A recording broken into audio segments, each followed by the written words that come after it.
Kisah seorang wanita yang datang pada Rasulullah SAW memberanikan diri menanyakan perihal dirinya dan mewakili dari seluruh banyak kaum wanita. Wanita itu berkata, "Ya Rasulullah, ma lana la nadhkuru fil Qur'an, ma lana la nadhkuru fil Qur'an kama yadhkuru rijal." Kenapa kaum wanita, kami kaum wanita tidak disebutkan dalam Quran? Kami kaum wanita tidak dicantumkan dalam Al-Quran sebagaimana kaum pria banyak sekali dicantumkan dalam Al-Quran. Ketika itu ayat-ayat yang berkisar kaum wanita hampir jarang sekali. Sementara ayat-ayat yang bercerita tentang kaum pria banyak disebutkan Allah Subhanahu wa taala. Salah satunya ar-rijal qawwamun 'ala nisa. Suami laki-laki adalah pemimpin bagi wanita. Begitu Rasulullah sallallahu alaihi wasallam mendapatkan pertanyaan dari seorang wanita ini, Rasulullah SAW terdiam. Rasulullah tidak bisa menjawabnya karena wahyu Allah Subhanahu wa taala belum turun ketika itu. Maka Rasulullah SAW meninggalkan wanita ini. Kata wanita itu, kenapa Rasulullah SAW tidak menjawab pertanyaan saya? Kemudian beberapa hari setelah kejadian itu, maka Rasulullah mengumpulkan semua sahabatnya. Begitu para sahabat berkumpul, seorang wanita itu menghampirinya. Jangan-jangan pertanyaan saya dijawab sekarang. Maka begitu semua sahabat sudah berkumpul, Rasulullah berkata, Ayyuhan nas, inna Allah tabaraka wa ta'ala yaqul. Wahai manusia semua, wahai sahabat-sahabat, Allah Subhanahu wa ta'ala baru menurunkan ayat. A'udzubillahi minasyaitonir rajim. Innal muslimina wal muslimat والمؤمنين والمؤمنات والقانتين والقانتات والصادقين والصادقات والصابرين والصابرات والخاشعين والخاشعات والمتصدقين والمتصدقات والصائمين والصائمات والحافظين فروجهم والحافظات والذاكرين الله كثيرا والذاكرات أعد الله لهم مغفرة وأجرا عظيما. Sesungguhnya laki-laki dan wanita yang muslim, laki-laki dan wanita yang beriman, laki-laki dan wanita yang taat melaksanakan ibadah kepada Allah, laki-laki dan wanita yang berkata dengan perkataan yang jujur, laki-laki dan wanita yang bersabar ketika Allah Subhanahu wa taala mengujinya, laki-laki dan wanita yang khusyuk ketika melaksanakan ibadah kepada Allah, laki-laki dan wanita yang membelanjakan hartanya di jalan Allah, laki-laki dan wanita yang melaksanakan siam, laki-laki dan wanita yang senantiasa menjaga kehormatannya, serta laki-laki dan wanita yang membasahi bibirnya dengan zikr Allah. Allah Subhanahu wa taala sediakan buat mereka pahala dan ampunannya.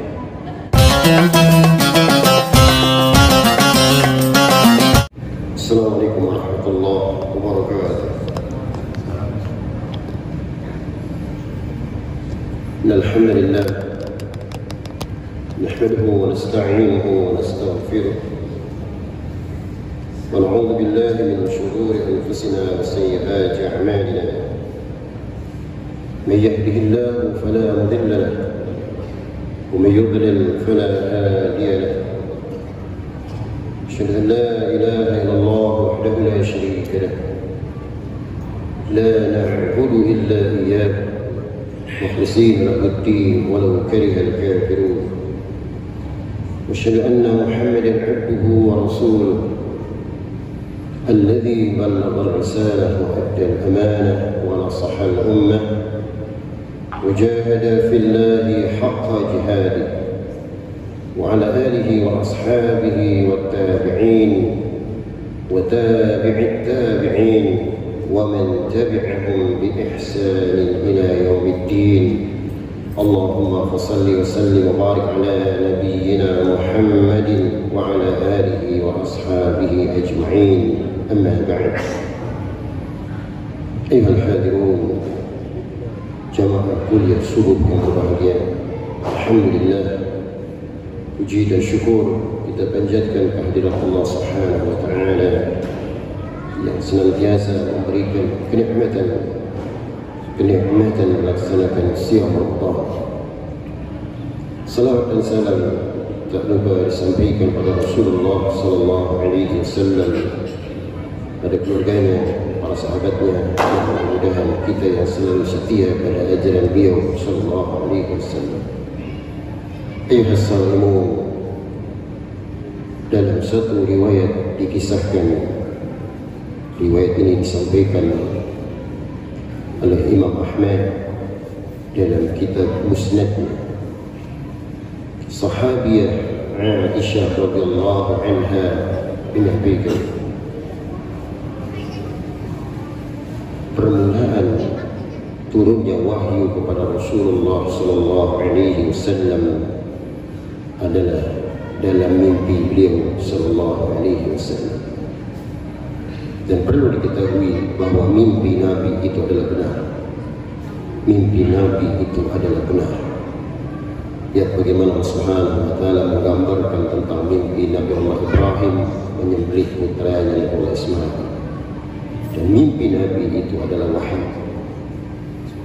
Maka begitu Rasulullah sallallahu alaihi wasallam bermimpi, kemudian Rasulullah sallallahu alaihi wasallam besoknya pergi ke Gua Hira. Beberapa hari di Gua Hira, Rasulullah sallallahu alaihi wasallam bertahannuth, beruzlah, menyendiri di Gua Hira. Ta'abbud ila Allah, beribadah kepada Allah di Gua Hira. Kemudian beberapa hari setelah di Gua Hira, pulang Rasulullah sallallahu alaihi wasallam menemui istrinya Khadijah, kemudian mengambil perbekalan berangkat kembali Rasulullah sallallahu alaihi wasallam di Gua Hira. Disampaikan Imam Ibnu Katsir dalam tafsir seperti itu. Begitu Rasulullah sallallahu alaihi wasallam sedang bertahannuth, sedang beruzlah dan menyendiri di Gua Hira, dengan tiba-tiba datanglah malaikat Jibril. Malaikat Jibril datang pada Rasulullah sallallahu alaihi wasallam, kemudian berkata, "Iqra ya Muhammad." Baca ya Muhammad. Faqultu ma ana biqari. Rasulullah sallallahu berkata, "Aku tidak bisa membaca." Maka malaikat Jibril memeluk Rasulullah sallallahu dan mendekap Rasulullah sallallahu.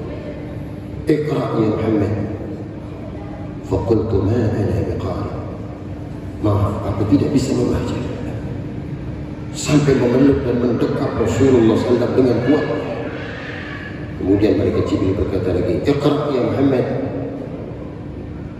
Barulah Rasulullah sallallahu dituntun, "Iqra bismi rabbikal ladzi khalaq, khalaqal insana min 'alaq, iqra wa rabbukal akram, alladzi 'allama bil qalam." Ayuhal hajibun. Begitu usai malaikat Jibril mengajarkan surah Al-A'la, maka keluarlah malaikat Jibril dan bergegaslah Rasulullah SAW pulang menemui istrinya Khadijatul Kubra. Sesampai di rumah Khadijah, Rasulullah SAW gemetar. Rasulullah SAW kedinginan. Rasulullah SAW berkata kepada Khadijah, "Ya Khadijah, zammiluni, zammiluni." Selimuti aku ya Khadijah. Kata Khadijah, "Ada apa?" "Selimuti aku." Maka Rasulullah diselimuti badannya oleh Khadijah al-Kubra. Kemudian ketika Rasulullah SAW sudah tenang, Rasulullah berkata, "Ya Khadijah, mari." "Kenapa aku?"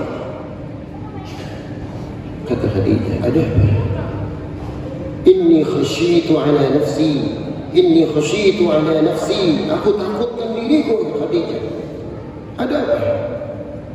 Tadi malaikat Jibril datang di Gua Hira dan memeluk aku dengan kuatnya. Kemudian mengajarkan aku kalimat Iqra, Iqra, Iqra. Maka Khadijah menyatakan, Wallahi la yukhzika Allahu abada." Demi Allah, Allah Subhanahu wa taala tidak akan menghinakanmu wahai Muhammad. Tidak akan menghinakanmu wahai Muhammad. Engkau adalah orang yang pandai berbuat baik. Engkau jalin silaturahim. Engkau tidak pernah berkata dengan perkataan yang kotor. Engkau senantiasa berkata dengan perkataan jujur. Maka kemudian Khadijatul Kubra membawa Rasulullah SAW kepada Waraqah bin Nawfal. Waraqah bin Nawfal, dia adalah ahli Injil. Dia adalah ibnu ammi, anak paman dari Khadijah, saudara sepupu Khadijah.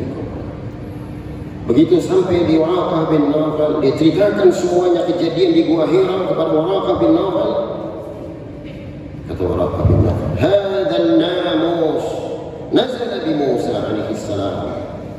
Wahai Muhammad, ini adalah wahyu yang mana dahulu juga turun pada Nabi Allah Musa alaihi salam.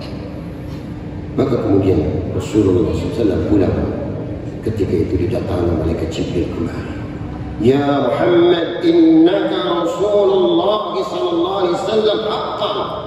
Wahai Muhammad, ingat sekarang engkau sudah menjadi utusan Allah.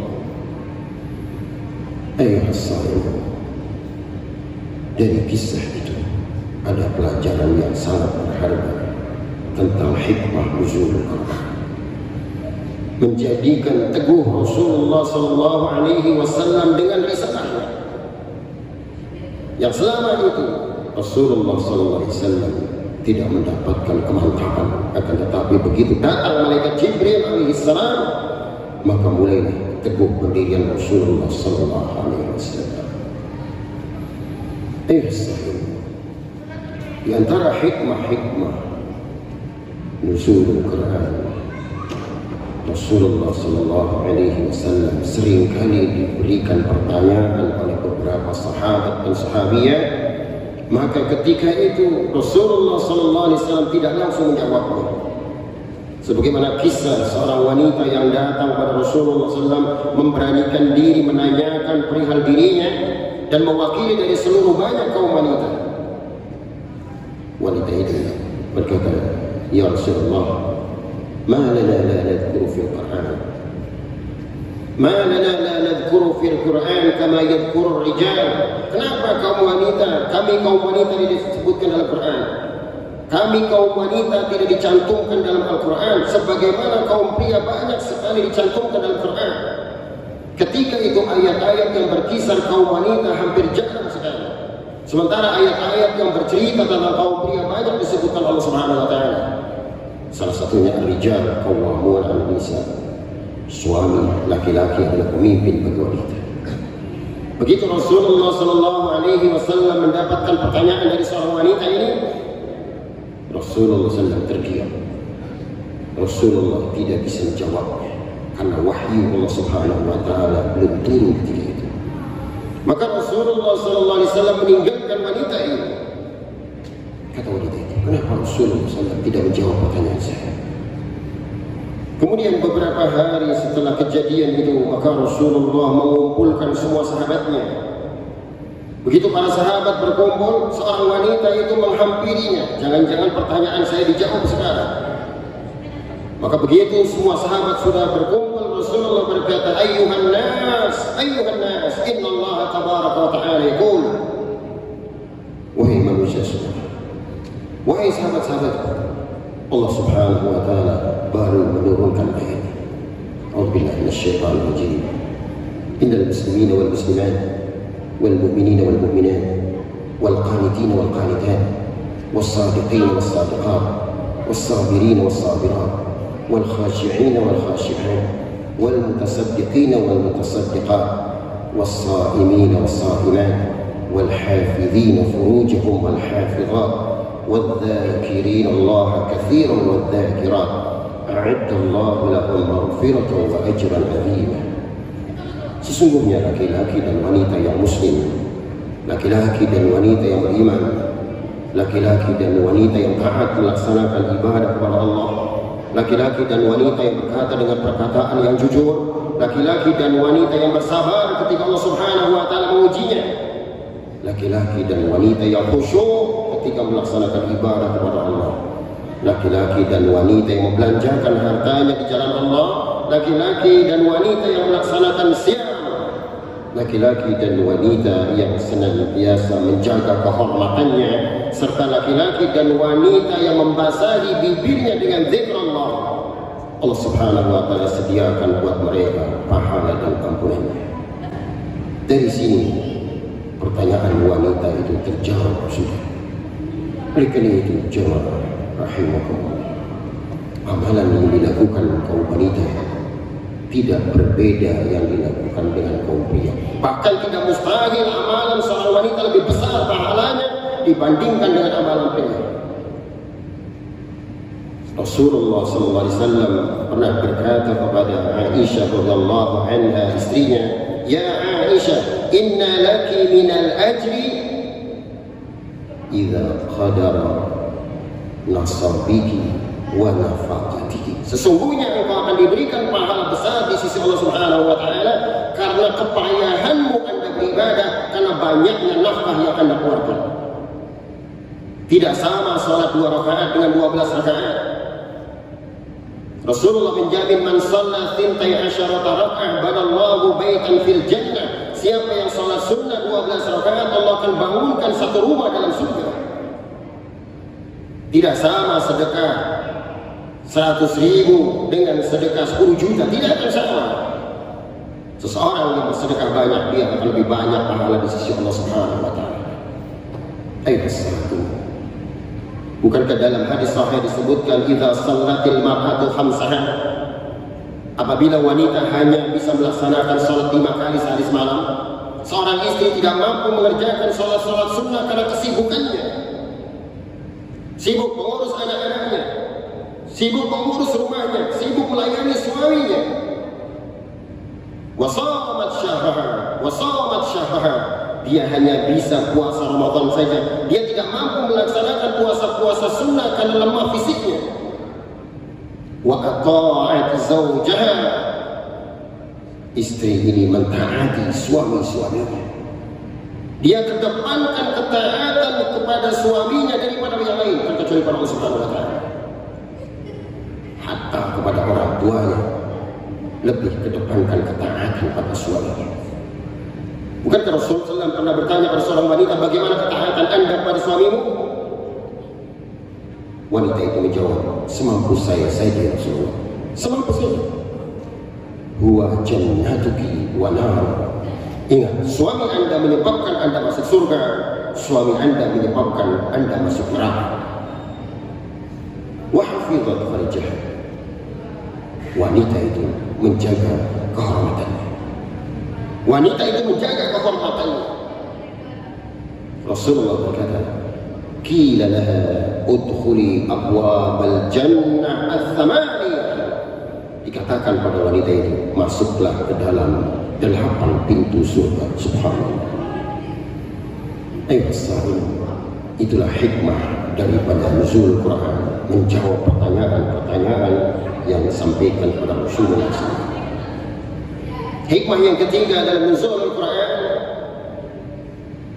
Allah Subhanahu wa taala membela Rasulnya sallallahu alaihi wasallam atas tuduhan-tuduhan keji kepada Rasulnya sallallahu alaihi wasallam. Lihat satu kisah yang sangat menarik ketika Rasulullah sallallahu alaihi wasallam memanggil semua orang-orang Quraisy. Rasulullah sampai naik atas bukit, sampai Rasulullah sallallahu alaihi wasallam berkata, "Ya ma'syara Quraisy, ya ma'syara Quraisy, wahai semua orang Quraisy, kumpul kalian semua." Setelah mereka pada berkumpul, Rasulullah berkata kepada mereka, bagaimana pendapat Anda? Bagaimana pendapat Anda jika di belakang saya ini ada musuh datang kemudian menyerang kalian? Dan antum tusaddiqun, apakah kalian membenarkan ucapanku? Qalu na'am, betul wahai Muhammad, kami akan membenarkannya karena Anda tidak pernah berbohong. Maka dengan tiba-tiba Rasulullah ucapkan, ya ma'syar Quraisy, inni nadhirun lakum. Aku peringatkan kepada kalian, di hadapan kalian ada azab Allah Subhanahu wa taala. Mendadak pamannya berkata, ya Muhammad, ali hadza jama'atana. Muhammad, kau kumpulkan kami untuk ocehan seperti ini. Tabban laka ya Muhammad, celaka engkau wahai Muhammad. Allah Subhanahu wa taala tidak ridha kepada Rasulnya yang mulia sallallahu alaihi wasallam diucapkan kalimat seperti itu. Maka seketika itu Allah Subhanahu wa taala menyatakan, tabbat yada abi lahab wa tab. Celaka kedua tangan Abu Lahab ila akhir ayat. Mudah-mudahan ini menjadikan pelajaran bagi kita tentang hikmah yang sangat besar dalam nuzul al-Qur'an. Lihada astaghfirullah li wa lakum wastaghfiruhu innahu huwal ghafurur rahim. Assalamualaikum warahmatullahi wabarakatuh.